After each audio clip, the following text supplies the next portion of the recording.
Hello, hello, everyone. If we can start making it back to our seats, we're going to continue with our worship service.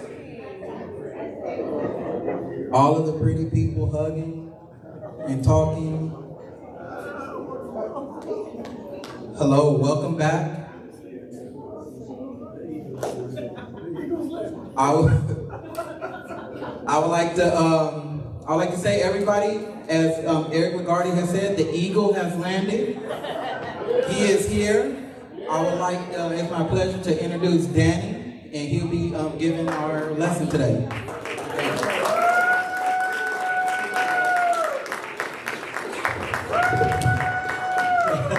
Hey guys, thank you so much. It's great to be here.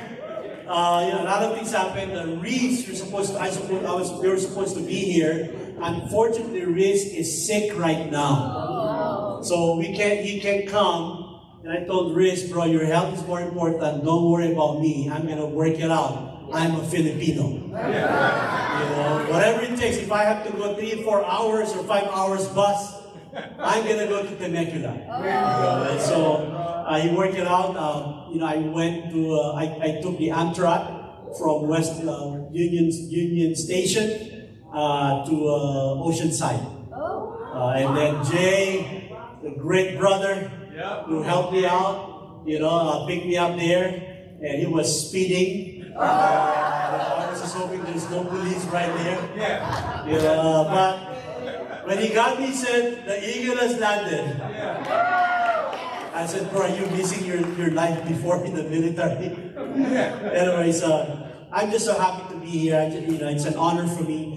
My wife will not be able to come for health reason, but I told Reese, I need to go to Temecula in this trip. I just came from Boston for the conference, and I said, since I'm going to be in LA, I need to be in Temecula. And you guys are close to us. When I think about Temecula, let me just share the scripture.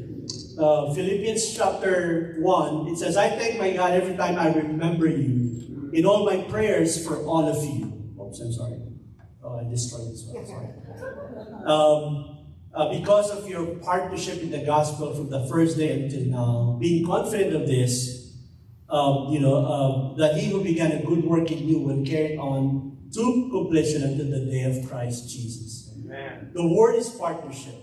Amen. I think we've developed a strong partnership between the Philippines and Temecula.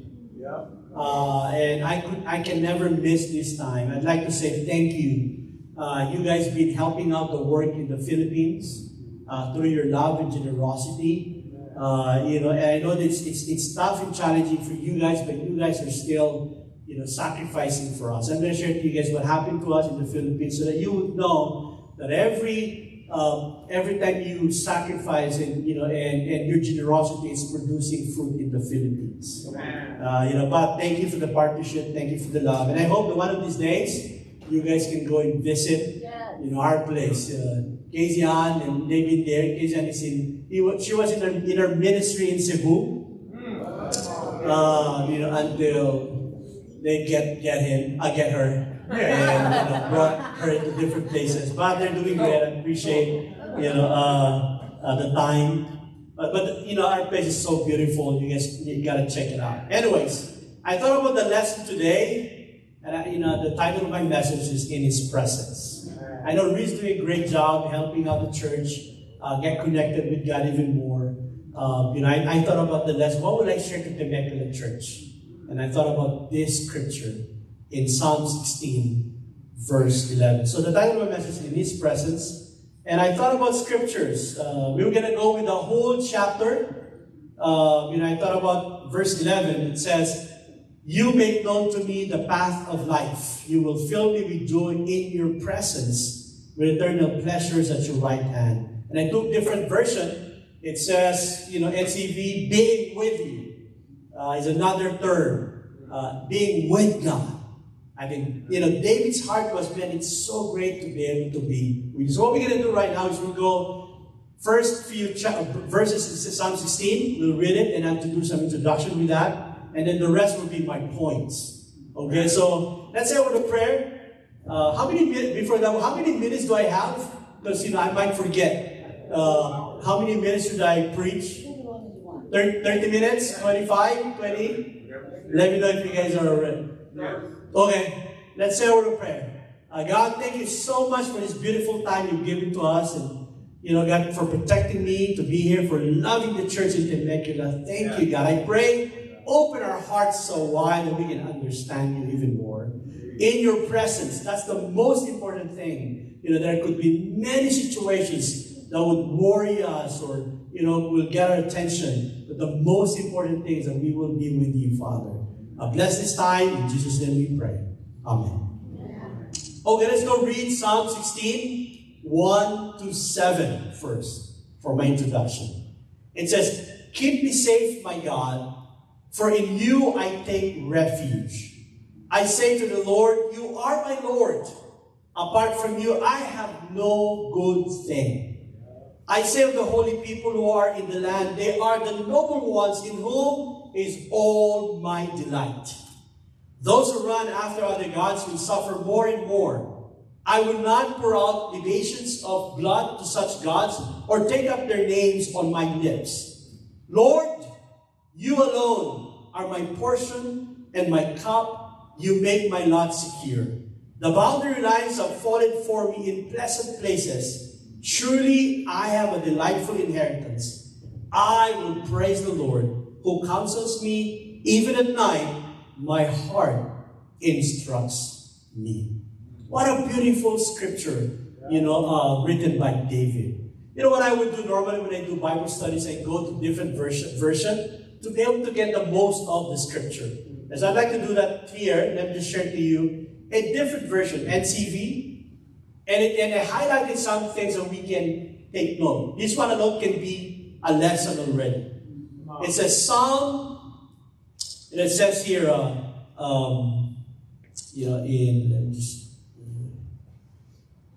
Psalm 16, it says, "Protect me, God. Protect me, God, because I trust in you." That alone. What do you mean by that? Let me just get my notes here.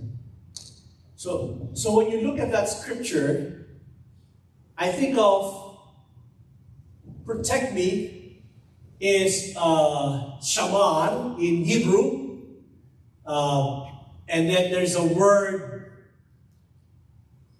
shamredi, there's the word, two words you gotta look at. Shaman and chasiti. That's a Hebrew word. Here David was saying, God protect me. Shaman, which means like a shepherd watching over his sheep. That's the kind of protection. Or a watchman watching over the land. That's the kind of protect me, God, that David was trying to say. And not only that, he said, God, why would he protect you? Because I reside in you. See, he says, I will trust in you. Sometimes the word trust to us could mean different things, but it could be shallow. But if you look at Hebrew word, kaseti, it simply means, I trust in you, which means I reside within you. I am with you. I am committed to you. You are my life. I'm totally surrendered. That it's not just an idea of I trust in you by words, which means he resides. David decided, to be protected by God because he's staying with God. I think that's something important. When we say trust, it means we stay with God. We don't go from the other side. Stay with God regardless of what's happening. And then let's go back there. It says, every good thing I have comes from you. Being able to understand that there's no way it's coming from us. All the things that happen to you, the job, the finances, the wealth, the talents, it's all from God. Right? And then he said, as for the godly people in the world, they are wonderful ones. And you know what David was saying? God, I enjoy fellowship with my brothers and sisters. David was saying, it's so good to be with godly men and women. This is a great fellowship. Every time you go to church, what do you do? How do you feel? You feel great. Because you know why? Because you're enjoying the fellowship of godly men and women. That's what church is. Amen. You know, and he said, I'm not going to get involved with, other situations right there or idols. I'm just going to enjoy sweet fellowship. That's why I'm excited to be with you guys, to be with godly men and women in this church. He said, no idol worship for me, God. Only you. And he said, you counsel me, Lord. You instruct me. And there's a few things. Portion, ka. It simply means, if you study it deeper, it says, David was saying, God, you are my destiny. You are my fate. F-A-T-E. The reason why it's because of you, God. And you're my inheritance. Even if you don't have in life, God is your inheritance. He's more than enough. In our lives. Amen. And he said, I'm being instructed by you day and night. And the question that I put there is, who is instructing you in your life? Let's go continue reading in verse 8. So let's go again. Psalm 16. Let's go read there. Psalm 16, let's continue. Then you're going to go with my points. That's my introduction. Sorry about that, guys. I'm just getting so excited about this verse. But I have only short introduction. Then I'm going to show you guys what's happening in the Philippines. Psalm 16, let's go read in verse 8. I keep my eyes always on the Lord. With him at my right hand, I will not be shaken. Therefore my heart is glad and my tongue rejoices. My body also will rest secure, because you will not abandon me to the realm of the dead, nor will you let your faithful one see decay. You make known to me the path of life. You will fill me with joy in your presence, with eternal pleasures at your right hand. You see the heart of David, his passion, his relationship with God. I want us to really get those things as we continue. It says, I keep my eyes always on the Lord. With him at my right hand, I will not be shaken. My first point. What he was saying, I'm a stable guy. Amen. I'm a stable guy. Why? Because I have you, God. Remember what he said? You are my cup, you're my portion, you're my inheritance. Even if I don't have much, as long as I have you, that's good enough. And so whatever happens to economy, situations, government, it doesn't matter. Because you're not depending on them. Your joy does not depend on what's happening in the world. Instead, your joy depends on God. Amen. And therefore, you have stability in your life. That's what's happening right there. Stability. Amen. You guys heard about the term heliotrophism. Those that are studying botany or, flora and fauna, you guys know what I'm talking about. It's what's happening with daisy, particularly daisy. Sunflower. Sunflower. Heliotrophism. In the Philippines, we just say heliotrophism. But I know here, the way you pronounce it is helio. Right? Am I correct? Heliotrophism. Okay. So what's happening with daisy? With the sunflower, I always say daisy. Heliotrophism is a seasonal motion of plants or flowers or leaves. That's in response to the direction of the sun. To be able to get everything, to grow and mature, right? And so I want us to learn from sunflower, which they call heliotrophism.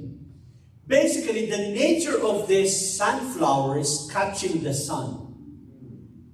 We call this one is the morning dance. What happened with sunflower is the moment the sun will rise, The sunflower will follow the sun all throughout the whole day. Oh, you don't notice it, but it's facing east, going to west the whole day until night. Following the sun, focus. We call this the morning dance. Why? Because that's how he will get all the nutrients. That's how he will grow. Without the sun, he will die. Right? We call it morning dance. And then we call it the daily pursuit. Well, what do you mean by this? Okay, the daily pursuit, basically, the morning dance at dawn, it will follow already the sun. Once the sun rises, it's waiting already, it'll go there. Then it'll go back to, the west side. Daily pursuit, throughout the whole day, the plant tracks down the sun's movement, turning its face towards the south. And finally, the west as the sun sets.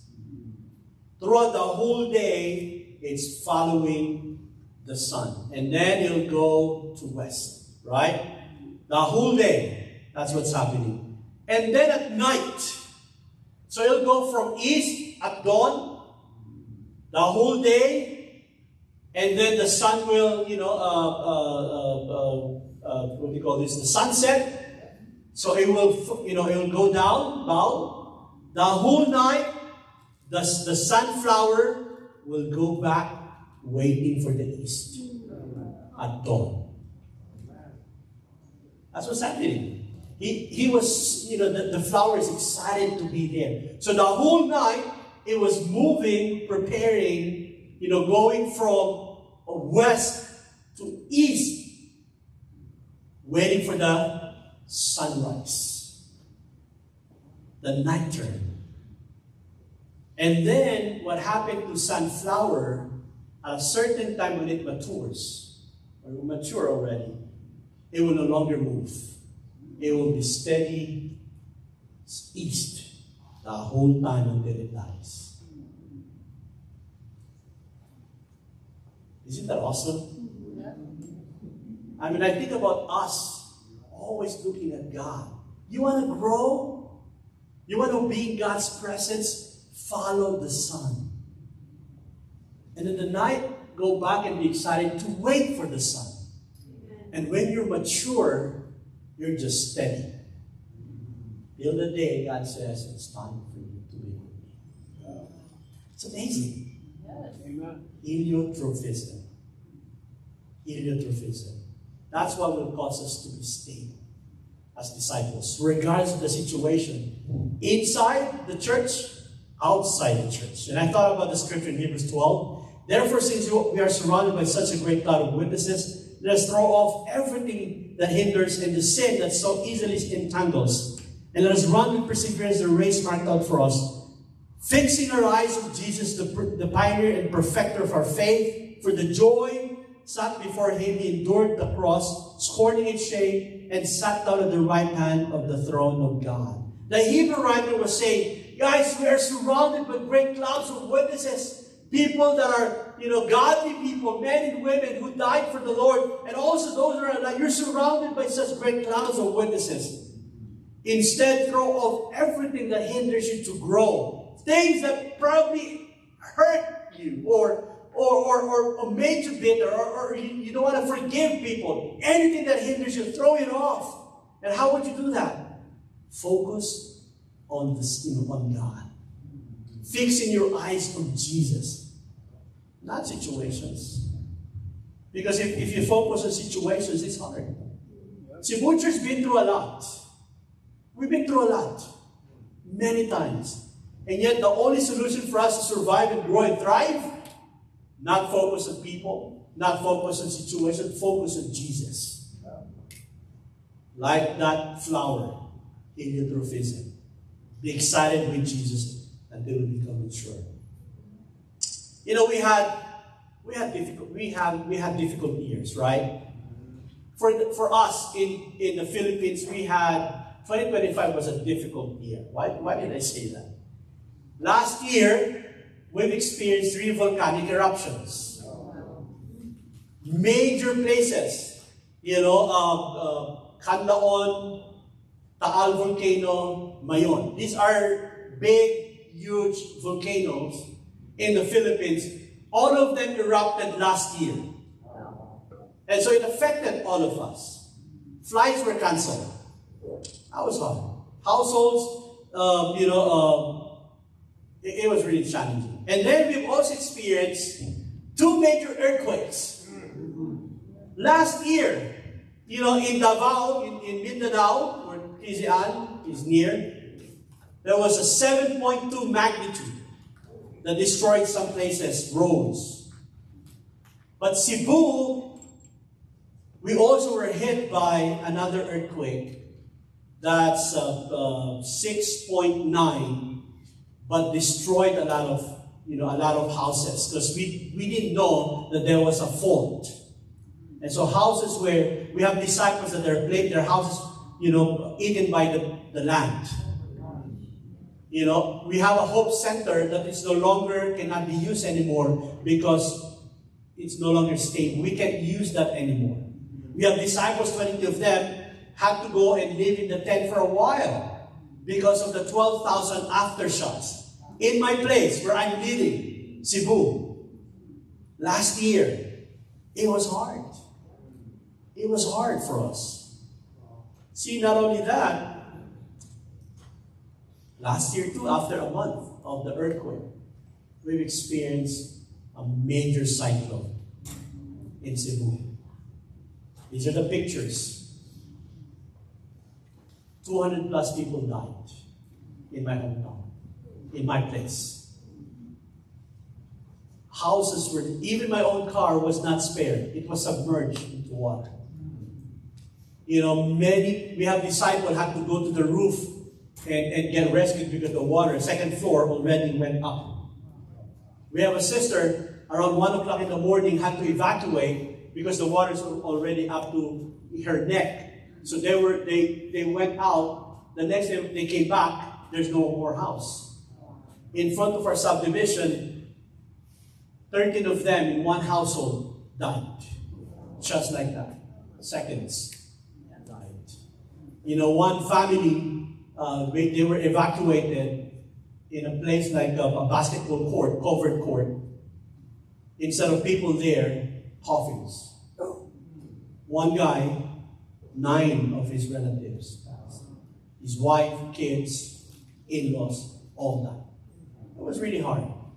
And see, the devastation was really, I got depressed seeing it. I was, God, what's going on in our place? It was really hard and difficult. And it also spreads out to the entire Philippines, because, there are some places, we have a church building that was wiped out by this storm in one of the provinces. It was difficult. It was a difficult year for us. In fact, close to 300 people died. And yet, when I think about heliotrophism, sunflower, David's strength was not his throne, army, or anything else in his life. It is where he fixed his focus on God. I know you guys have been through a lot as well. The solution is focus on Jesus. To set the Lord before me simply means intentional awareness of God. That God is always with you. It simply means daily dependence on God. That you depend not on situations but on God. To choose God as our constant reference point. Not people, not situation, nothing else except God. That's my true north. When things are tough, true north. I'm going to fix my eyes there on Jesus. Result, I shall not be shaken. Life may shake us, but His presence keep us standing. Amen? Amen. Second point, it says, my body also will rest secure. Therefore, my heart is glad and my tongue rejoices. My body also will rest secure. Second point, experiencing deep joy. When David was saying all these things, he was telling us, guys, I'm experiencing deep joy. You know, my heart is glad, my tongue rejoices, my body also will rest in you, even though things are not doing good. Because I am with God, I'm okay. Amen. I think that's what true joy is. In the midst of all this chaos and challenges and hurt and pain, you know, whatever it is, because you're with God, you're secure. And you've experienced deep joy with God. Amen. David rejoices not because life is easy, but because God is near. Let's rejoice, not because life is great, not because we have money in the bank, or not because we have, you know, a lot of things in our lives. Whatever it is, don't rejoice because of all those things. Let's be happy, those are blessings. But let's rejoice because your God is near in God's presence. Joy here, as David described, is not an excitement, emotional excitement. It's the inner gladness rooted, you know, in Jesus. Rooted in Jesus, rooted in the trust that we have with Jesus. When God is at the center of our lives, your heart will always be glad, even though you go through situations. Your soul is secure. You have true peace. You have true shalom in your life. And hope is alive regardless of the situation. Even in the most uncertain times, hope is alive. I know in America, you guys are going through that as well. The inflation is high. Uncertainty with the war, you know, with domestic issues, whatever it is. We have also in our country. Wherever you go, there's always probably have a brother, Mufid from Lebanon. The church building near them was bombed. The church was okay, but his place, near their place, was bombed. You know, because of the war was going on. I mean, you can really, really go through a lot. But you know what? When God is at the center, hope is alive. Amen? You know, we have right now 40 churches in the Philippines, including Manila. Out of the 40 churches, we have 27 ministers that are non-full-time. Meaning to say they are probably like your leaders today. They're not full-time. You know, we have that. They're leading a church, but they have their own family to feed. They have their own jobs, not full-time. 27 of them, men and women, leading our church. And yet, despite that, last year we've seen 250 people baptized.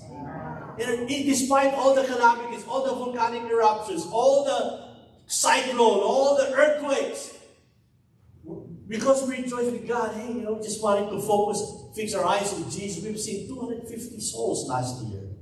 In fact, this year alone, from January to March, we've seen already 67 people baptized into Christ. Over 30 people got restored. And we planted two more churches amidst the situation. It's not us, it's God. Fixing our eyes on Jesus. I know you've been talking about evangelism the past weeks, you know, and I just want to encourage you. When there is joy in our hearts fixing on Jesus, people will say, notice it. There's something in you. I like you, girl. Yep. You know, I like you, bro. I like you. You're great. You're cool. I like that. Something in you. And that's because of our relationship with God. You know, right now we have 7 church planting since pandemic, including last year. And, you know, we have 23 Mission Bible Talks. Mission Bible Talks meaning small group of people that are not church declared yet, but they just went to their hometown and they have 2 or 3, 4, 5 disciples. That's Mission Bible Talk. Mission Bible Talk are our future church plantings in the next few years. You know, after COVID, people went to their provinces, correct? And then they stay there. So now you produce 3, 4, 5, a family becoming disciples, a neighbor becoming disciple, 7, 8, 9, 10 disciples. That's our Mission Bible Talk, which is what we call future church planting. Let me share you some of it today. Meet Elmer and April, they became disciples in Cebu. We sent them off. Been through a lot, many challenges, but they persevered for 20 years. You know, they were young couple, and God blessed them with 3 kids. Just last year, their second son got baptized, became a disciple. Their eldest son, who's autistic, he's now 20 years old, studied the Bible. His brother studied the Bible with him and some disciples in that church. Amen. He was baptized. He's a fired up guy. And then just last 2 weeks ago, the youngest got baptized as well. These are a couple been through a lot. You guys heard about Haiyan? Have you guys remember Haiyan when many people in the Philippines, there was a big storm and 7,000 people died in that city. That was the city. But actually, 20,000 people died in that place. They persevered, never gave up, stayed there, focused on Jesus, and now the whole family are worshiping God. They're leading 61 disciples in that place. Another couple, Jerry and Katie, they're from Cebu as well. They said, we want to go to my hometown. So 3 of them went there, you know, and they started the church in that group. And God blessed him. His mom, he became a disciple. His sister became a disciple. His brother-in-law became a disciple. And then they go through some challenging moments. It's not always good times in discipleship. Sometimes you reach great stuff, and then you go a lot of challenge. In fact, most of the time, Christianity is more challenges. But it is when you grow through those challenges. Stay in God's presence. Amen. You know, but it is hard to dream of, I wanted to be able to have a church. This is a non-full-time brother. Non-full-time couple. They save their money.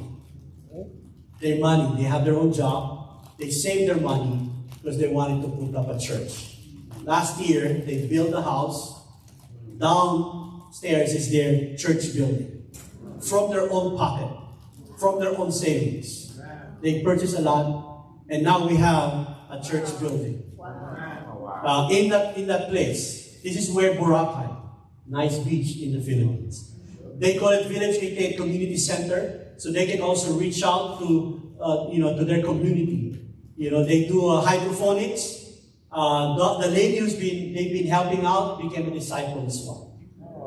And just last month, a couple was restored. This is an organic church. Became a church. Mission Bible Talk. Now, out of their own hearts, they just give to God. And lastly, with this couple, a non-full-time also. Verge and Liz. Verge was baptized in New York. And then he went to Nova. He worked as a physical therapist. In 2012, he went to San Antonio and met him there during the Mountain of the Lord conference. You remember that? Yeah. And he was about to sign a 1-year challenge for China.